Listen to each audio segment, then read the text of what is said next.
हमने सपना देखा था, सच में वो सपना सच हुआ। हम देखते थे कि हमें महाराज बनना है, हमें महाराज बनना है, और आज हम आपके सामने महाराज बन गए।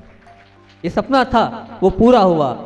सोचा नहीं था कि अरुण भैया बैठे हैं, इनको पूरी बात मालूम है कि कितनी प्रतिकूल परिस्थिति थी।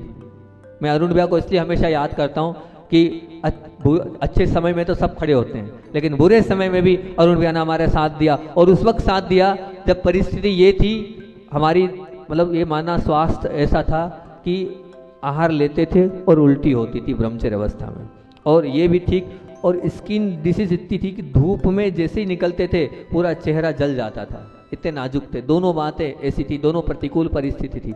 और उस प्रतिकूल परिस्थिति में डॉक्टर ने ये कहा था, अरुण भैया के साथ हम गए थे स्किन के डॉक्टर के पास जबलपुर में, एंडोस्कोपी भी हमारी हुई अंदर की। तो जब वहाँ गए थे, अरुण भैया ही साथ लेके गए थे, तब वहाँ गए थे, तब डॉक्टर ने ये कह था, क्या कहा था, उसके शब्द थे, आप धूप में निकलोगे और आपका पूरा चेहरा जल जाएगा।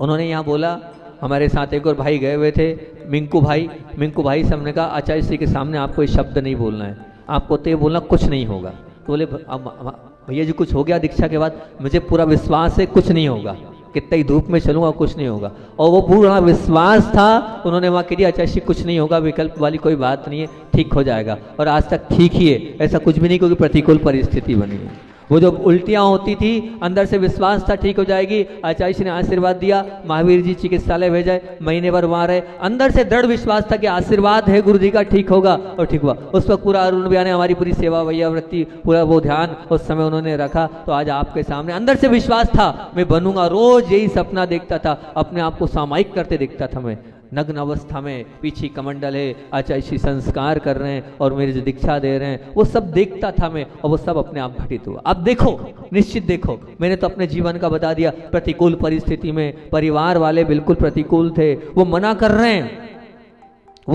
रहे हैं, उसके बावजूद भी गुरुजी ने कहा मैं तो उसको दीक्षा दूंगा।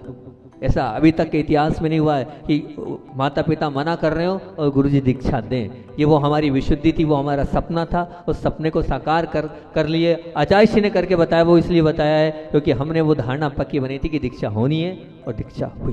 तो आप भी सपना देखो, बिल्कुल देखो, आप जो सपना देखोगे वो साकार होगा।